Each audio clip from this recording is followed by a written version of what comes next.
like everybody of my age, Karajan was absolutely an inescapable presence. You couldn't miss him. Like it or not, it was absolutely there. I first saw him in my teens,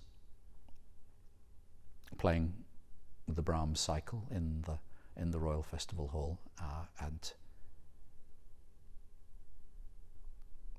I was fascinated and awestruck and slightly repelled almost by the control and the distance and the perfection. I'd never heard a sound like it. To be honest, I couldn't make head or tail of it. I thought it was astonishing, but I really didn't understand what I was seeing more than hearing. The idea of a conductor who would not make any visual contact with his orchestra at all is still something that I find utterly inexplicable. And it was certainly not as though the performances were pre-planned in any way. You could see there was all kinds of room for things to happen.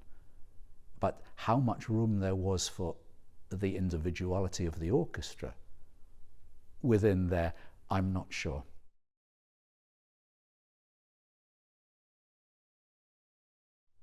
After I made my debut with the orchestra, then I came a little while later and finally met him. And he was, as everybody had said to me, with young musicians, he was charm itself. I mean, a charm, I don't know. I mean, I've said it before, it's like an old soldier. I'm sure if I'd met General Norman Schwarzkopf, it would be the same gruff, completely without bullshit, and completely without any sense of ego. That was absolutely fascinating. He knew that young musicians were nervous. He knew how to make us welcome. He talked very openly about all kinds of things. I remember him saying this wonderful phrase, "Oh, Simon, you know, the sound of an orchestra, it's like one of your English gardens. You have to take care of it every day. Not only do you have to water it and encourage it, you have to weed it as well." I didn't know what he meant then either, but I do now.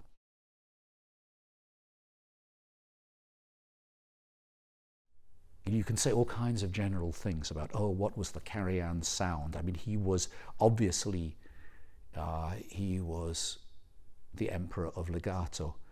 But what I find absolutely fascinating is the idea of how he worked.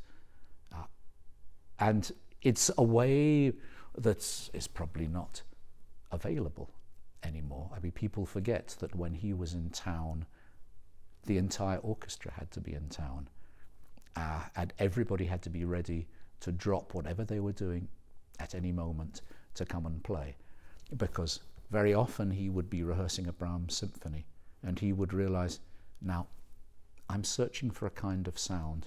How will I do this? Oh yes, this introduction to a Johann Strauss waltz, and then everybody would, the percussion would have to appear, the harps would have to appear, the extra trumpets would have to appear, and he would rehearse this and often record it if he felt this would make it, and then he would go back and work. I remember him telling me this, because we talked a lot about this famous Schoenberg-Berg-Webern cycle he did, which was such a miracle, and he said, oh, of course it was great to work on the pieces, but the most surprising thing for him was that he would spend a morning rehearsing Webern, and then in the evening the Brahms would sound totally different because he had done that. He worked in terms of colors, and he had very, very specific sounds in mind that he would just simply work and work and work until he got. This is what all the older players told me. And it didn't matter if it wasn't finished. somehow. He always felt that it was a holistic process which would affect the orchestra. And because he worked like that, he created an orchestra that relied on each other, that listened to each other. Sometimes you really wish that they would just, you could put a stick down and know what was going to come out. But this is not the way the orchestra was set up by Furtwängler either, but particularly by Karajan. He set them up as a gigantic chamber group.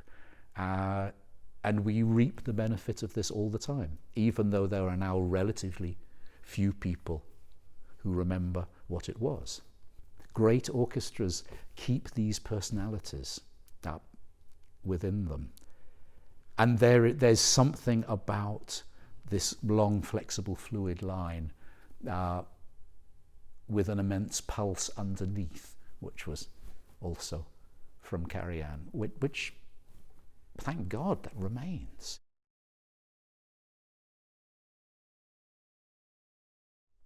The sound, the long breath, the idea of the architecture, this remains. That's absolutely timeless.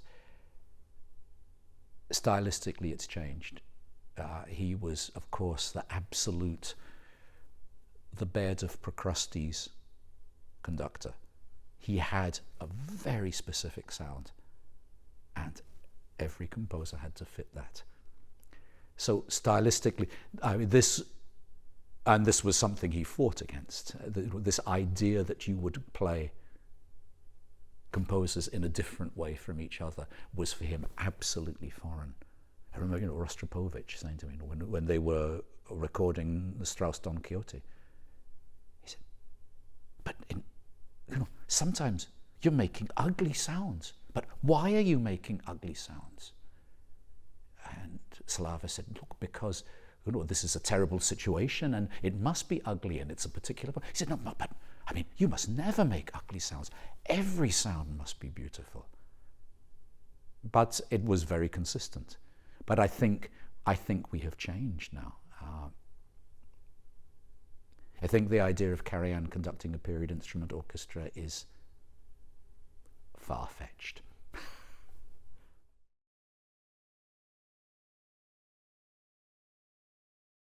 Of course, his command and control and interest in all types of the media was really groundbreaking. I find the aesthetic of it utterly repellent, but wonderful to see. This idea that this great orchestra would spend 2 weeks at a time recording to a soundtrack which had been recorded years before, people playing the parts of sometimes their dead former colleagues, and playing without sound, just so that every bow would be in the same place and every line would be perfect. I think Karajan and Robert Wilson, the director, would have got on very well. But as a picture of music, I find it incomprehensible. The fact that he was so interested in the technology and he knew so much about it and he took the trouble to find about everything, from quadrophonia to the rise of the CD, to what could be done with lighting, is wonderful. The idea of him filming, being behind the camera himself, and then suddenly standing in front and pretending to conduct, I cannot understand why anybody would do this, because it gives a totally false idea of actually what the process is. It's as though it's some kind of magical thing from another universe, whereas actually the music is a magical thing from another universe. The process is not. So, as ever, there's two sides of it, but he was a complete visionary in seeing what it could do, and that this way he could share it with more people and also put across his vision.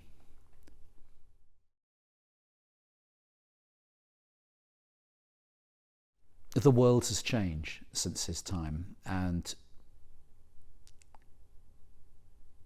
somebody who wanted to be like that would be a postmodernist rather than a modernist. It would be a reproduction and therefore not right. He was, of course, an autocrat.